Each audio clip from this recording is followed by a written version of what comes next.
if we look at the way that history is taught in most schools, the history of this country, the focus is the original 13 colonies and then the movement westward.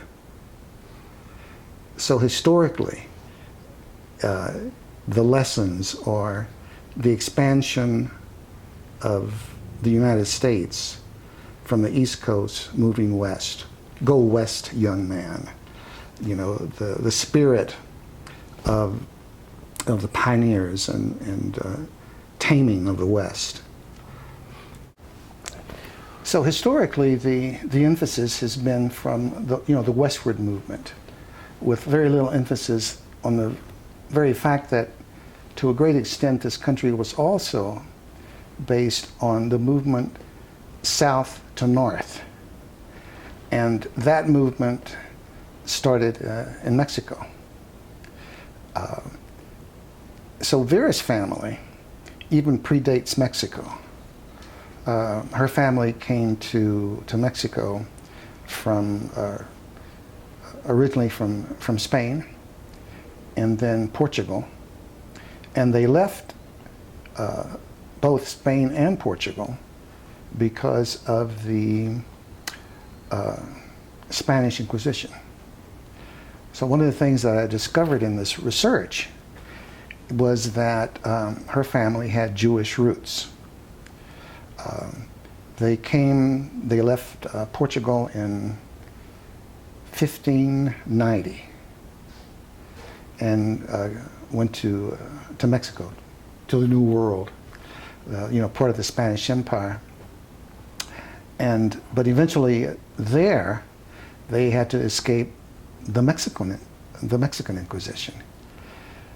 But because of all the records of the Inquisition, it made it somewhat easier for me to trace the history, because these were all recorded as part of the Inquisition.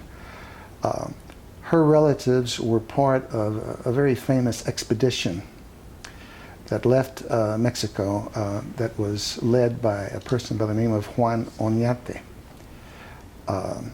And that expedition eventually went from the heart of Mexico to Santa Fe in the 1700s.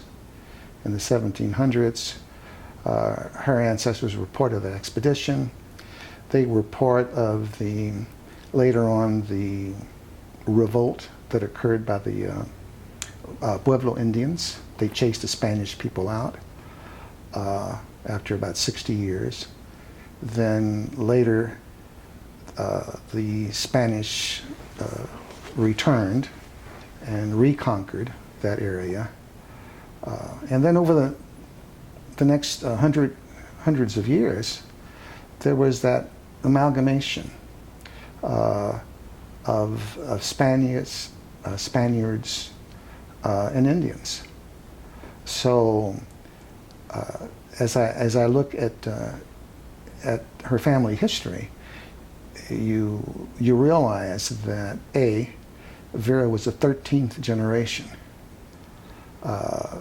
to be part of Mexico, and actually part of New Mexico and southern Colorado. And they lived in southern Colorado up until in the San Luis Valley until 1946, when they moved to Denver.